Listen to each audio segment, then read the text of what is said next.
Hello, I'm Heather with the State Bank of Wynnewood, and I'm here for another episode of Inside the Recipes. Today I have with me Shalia, and she's going to talk about plum cobbler. Shalia, can you tell me a little bit about the cobbler?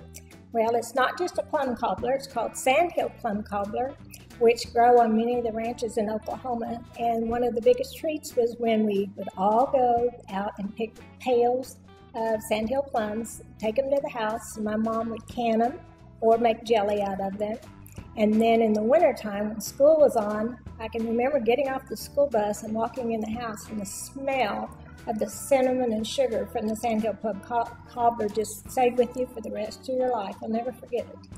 So is this a recipe that your mother would also involve you and any siblings in whenever she would make it, or was it just a special treat for whenever you came home from school? Well, as we got older, of course, we got to help make it.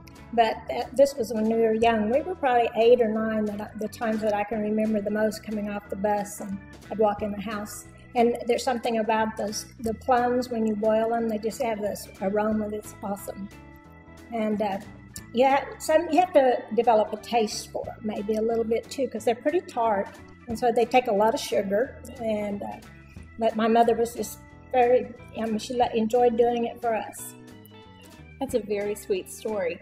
Is this a recipe that you carried on and made for your children also as time went on?